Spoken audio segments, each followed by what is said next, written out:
now that per open meetings law, copies of the proposed law and resolution need to be provided for the public. Would the council move to adjourn until copies for the public can be provided, or would the council like to move on anyway? No, I can't, the door's locked.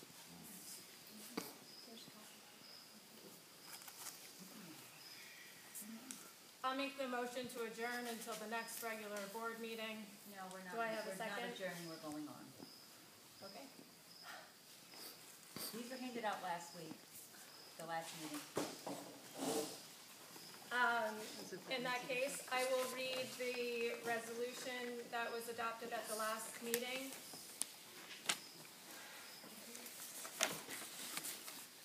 One second, I need to pull up the version that has the council members who adopted. Do you have that copy?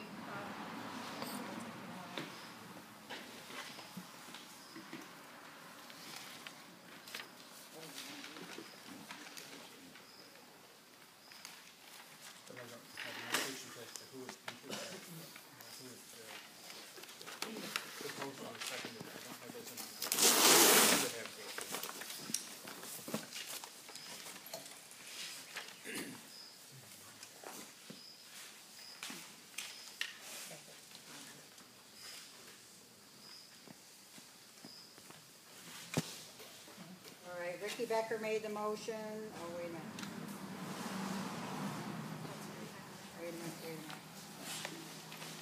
Ricky Becker made the motion and Sandy McCullough seconded to introduce local law 6 to amend the zoning law.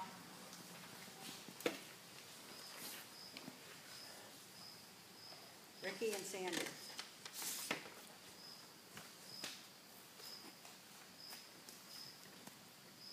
So this is Town of Palatine Resolution number 12 of 2015. Board member Ricky Becker presented the following local law. Be it enacted, local law number 6 of 2015. Title: A local law to amend Article 8 of the Town Zoning Law entitled Site Plan Approval and Special Permits and the Site Plan Review Local Law adopted in July 1998. Resolved, quote, the power to approve with conditions, or deny site plan and special permits as required by this article is vested in the planning board, except for any construction project by the town upon its own land, in which case said site plan review shall be in the exclusive jurisdiction of the town board. All site plan and special permit applications shall comply with the adopted current requirements and procedures of the planning board, except in those instances set forth above, where the town board shall conduct the site plan review, in which case the town board shall adopt such requirements and procedures as it deems appropriate. And be it further resolved that the site plan review local law of July 1998 be and same is hereby amended to provide that the town board shall have sole and exclusive jurisdiction of any site plan review involving its own land and projects to be constructed on its own land, and shall be subject to such requirements and procedures as it shall adopt for such a site plan review. And it is further seconded by board member Betty Sanders, adopted by the following vote. Sandy McCullough seconded. Sandy McCullough, seconded by board member Sandy McCullough, adopted by the following vote: 3 ayes, 2 noes. I'll now open up the meeting for public comment. Each member of the public will have 5 minutes to comment. When you've hit your 5 minutes, I'll let you know. Please let every member of the public have a chance to speak before we go around to a second round of comments. Thank you. My name is Hank Vandenberg. One of the philosophers said the thing that we should not do is operate in bad faith. And what that means is sort of manifesting one thing while trying to do another. Now, the way that the town laws, as I understand in New York, are set is basically town law is a function. I'm not a lawyer, I'm an ex-professor. town law is a function of the state government and the regulations it laid down. If we do bizarre things that try to elide or elude the way that town law is set up, we're just opening ourselves up to a real can of worms. Yes, it would be possible to conduct construction of a town hall. Yes, that's a rational process. Yes, it ought to be done.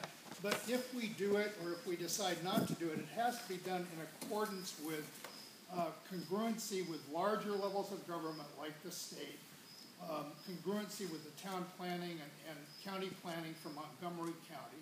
It can't be done as some sort of a weird reflex to try to get around the normal structure and transparent processes by which these sorts of things are supposed to take place. Otherwise, no matter what side of the proposed construction you're on, there's going to be a mess and there's going to be legal trouble that will cost us all a lot of money. So that's basically what I have to say.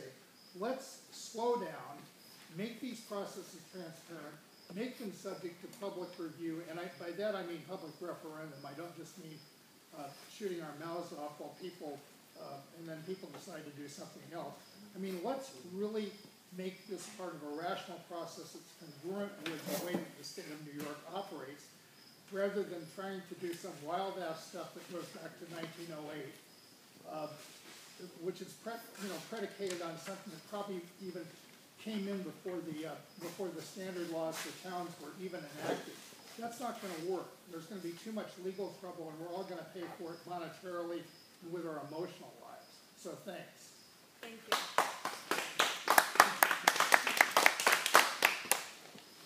Any other comments?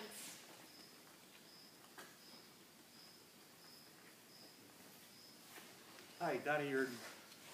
If I understand right, I guess what we're trying to do here tonight is to go around town law and to build what folks seem as though they want to build without complying with town law that's set in place.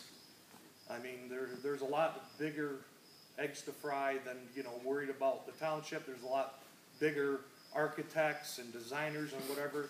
Are we going to do the same thing? Let's say if a Walmart wants to move in, multi-million-dollar thing. Are we going to do that for them, or just in this one instance where a handful or maybe 100 people all want to spend $400,000 on a town building? And is it just somebody's legacy that they want to live, that they want to leave behind? I don't understand the rationale in doing this. I mean, you got so many people, from what I see in here, that are against this. If nobody's afraid, put it up for public referendum. Let the public speak. Let the eggs crack where they may. And everybody's going to have to live with the outcome of that vote. That's my suggestion. We wouldn't be spending thousands and tens of thousands of dollars on attorneys. And just one last thing.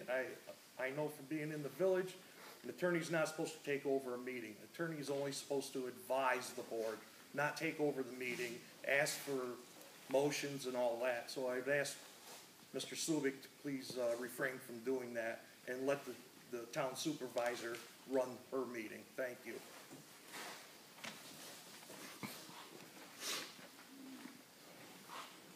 Thank you. Any other comments? My name is Kathy Duff, and I am a resident of the town and the village, and I'm also on the village planning board. And I'm really upset that you will change your position to suit the purpose that you have. When you have a planning board who is working diligently to come to the correct or the proper, going through the proper channels, trying to find the correct answers for you. And I think that we should all support the planning board and support the people that volunteer in the town. And just for clarification and for the record, you're a member of the Palatine Bridge Planning Board. That's correct. Thank you. Any other comments? My name is Janice Collender. I'm just curious about what's going on with the public notices in the newspapers, because I showed up for a meeting on the 5th of August that was posted in the paper. Subject matter was discussing the lawsuit, but the planning board was having a meeting in the town hall. And about 10 of us were outside, and I found out through Michelle Whiteman when I went inside to inquire that there was no meeting. So I'm wondering, are we getting correct postings for meetings?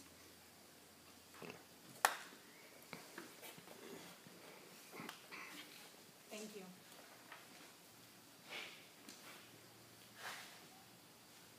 Any other comments?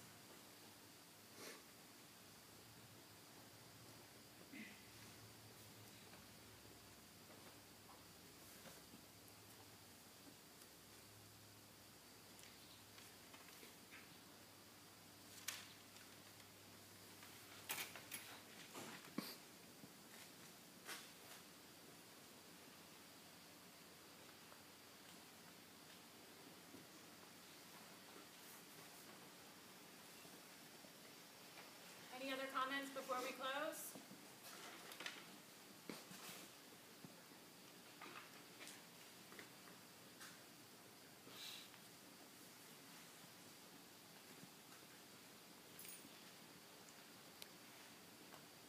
All right, then we need the motion to close the public hearing. I'll make a motion to close the public hearing. I'll make a motion to close the public hearing.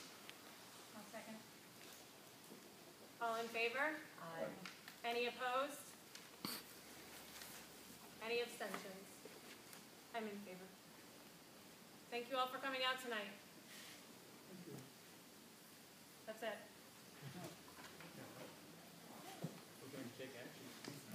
We did not post a special meeting. We only posted a public hearing. We have absolutely, It was posted. It was posted as a public hearing and special meeting, right? no. Yes, down at the building, it's been posted. I'm sorry, this meeting's over. Well, no, because there's a special meeting. You all have a good night. Thank you. Dominic? Can you come up for just a second? Just posted as a public hearing. Do